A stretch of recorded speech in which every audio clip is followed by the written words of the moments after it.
జూనియరా మజాకానా, ఎవరితోనైనా పెట్టుకో, మాతో పెట్టుకోవద్దు అని ధైర్యంగా డైలాగ్ చెప్పగలిగే ఇంటి పేరు వారి సొంతం. అందుకేనేమో అభిమానులు కూడా మేమే గొప్ప అని ఎవరన్నా అన్నా దానికి వెనువెంటనే సమాధానం ఇచ్చేస్తుంటారు. అలా ఇచ్చిన సమాధానమే ఈ జై లవకుశ టీజర్ సాధించిన రికార్డ్. ఈ టీజర్ కేవలం 45 నిమిషాల వ్యవధిలో యూట్యూబ్ లో సెన్సేషనల్ రికార్డ్ బ్రేక్ అయింది. గతంలో 1 గంట సమయానికి Mahesh Babu spider cinema teaser కు 66,000 లైక్స్ వచ్చాయి. దీన్ని ఎలా దాటాలి, సాధ్యమా అని ఆ రికార్డు వైపు అందరూ చూస్తున్న వేళ మేం దిగనంత వరకే రంగంలోకి దిగామా, వార్ వన్ సైడే అనేలా రికార్డు బద్దలైపోయింది.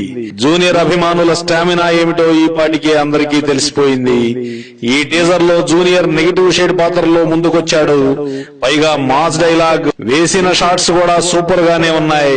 ఇవన్నీ చూస్తుంటే ఈ టీజర్ 24 గంటల్లో గతంలో ఉన్న రికార్డులన్నింటినీ బ్రేక్ చేస్తుందనిపిస్తోంది. జూనియర్ అభిమానులు బీ అలర్ట్, మరిన్ని టీజర్స్ రాబోతున్నాయి. వార్ వన్ సైడ్ అయితే సూపర్, అవుతుందో లేదో అన్న సందేహం అనవసరం. మీ పని మీరు చేసేయండి.